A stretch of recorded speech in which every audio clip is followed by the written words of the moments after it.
And joining us now to discuss this closer, former gubernatorial candidate for Arizona, Kari Lake. Kari, welcome in. Good to see you.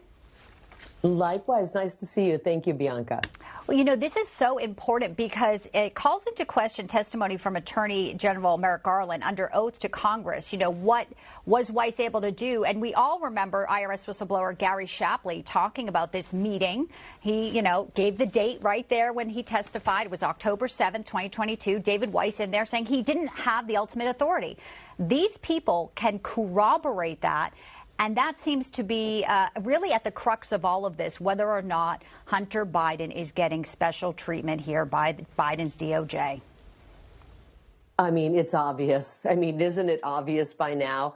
We have seen them roll out one fact after the next, one bribe after the next. I think there's 20 shell accounts.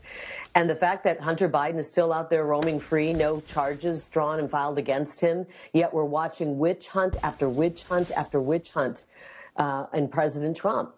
And it's very obvious it's all a big distraction to keep away from the American people seeing what's happening with Joe Biden, which is basically we're finding out now, and thanks to Newsmax for covering it. Some of these other outlets won't even touch it. We're finding out how corrupt Joe Biden is and has been for a long, long time.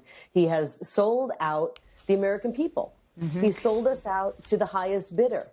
And I think that people are onto it. And, you know, we continue to cover it here, obviously, as there's mounting evidence to that extent, Kari. But also today, you know, we're talking about the co-defendants surrendering themselves. Eastman saying, I'm surrendering to an indictment that should have never even been brought. We have Donald Trump saying he'll go in on Thursday, possibly a mugshot. Just your reaction to people sort of trickling in there down at Fulton County Jail. A jail, by the way, that's under investigation since 7 people died there inside since this year.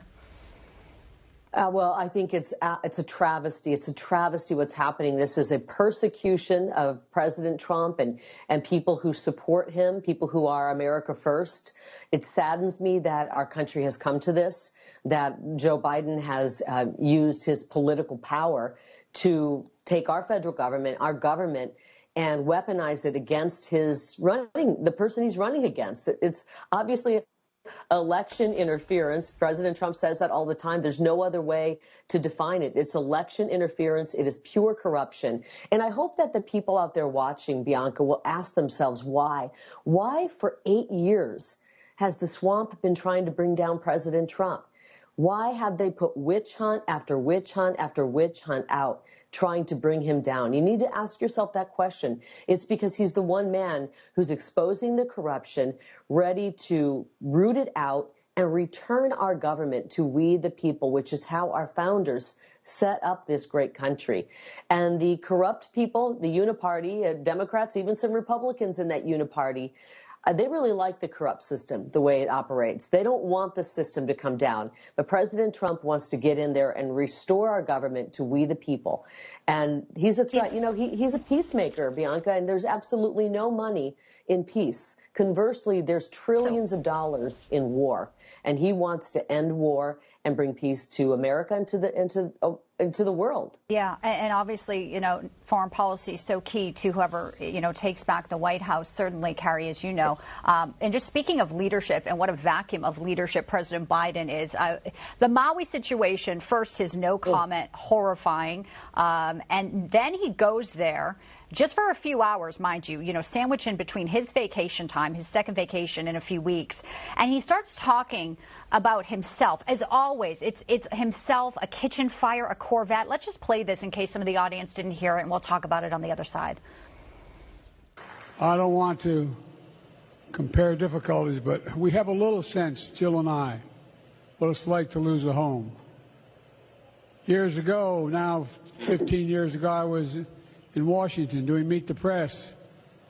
It was a sunny Sunday, and lightning struck at home on a little lake that's outside of our home, not a lake, a big pond, and hit a wire and came up underneath our home into the heating ducts, the air conditioning duct.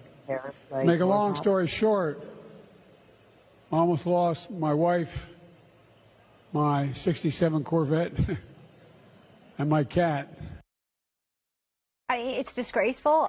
This is the president who, obviously you can't spend more than a few hours there, like I said, but also we have at this hour hundreds of people unaccounted for. Many of them will be children. He's up there making jokes. I mean, just to see the comments and your reaction to that and what people in Maui must be thinking. I know some of them had some pretty choice comments from him. He appeared to fall asleep at one point as well. Oh, I mean, when you watch him, you feel like you're in a nursing home watching an elderly great uncle or grandfather who has serious dementia. These stories they're so inappropriate. The struggle, the strife, the level of destruction that is coming out of Maui. Every time I see video of what those people endured, I am moved to tears. And that he couldn't muster up even the appropriate tone to be around these people who are struggling. It is absolutely despicable. Conversely, I think about how President Trump feels about the American people, how he cares, how he showed up in East Palestine after that terrible chemical spill and huge fire because our government is run so poorly, and transportation and all of the issues with the Biden administration. President Trump has compassion for the people. And he shows it every single day. Joe Biden is completely on a different planet. His brain's not functioning right, and he can't even muster up compassion for these people. I saw as he was driving in, Bianca, people were heckling him. They were flipping him the bird. Yeah. They were saying choice words for him. And I'll tell you what, I don't blame him one bit. Yeah. I don't blame him one bit. The sentiment is shared with me. Nor do I. And the media keeps continuing to cover for it. So read some of the mainstream, the legacy media headlines, and it doesn't even mention that. But here we are talking about it. And just wanted to get your reaction, as we were all pretty stunned to see that. Kari Lake, always good to see you. Come back soon, okay? I will. Thank you. Thank you.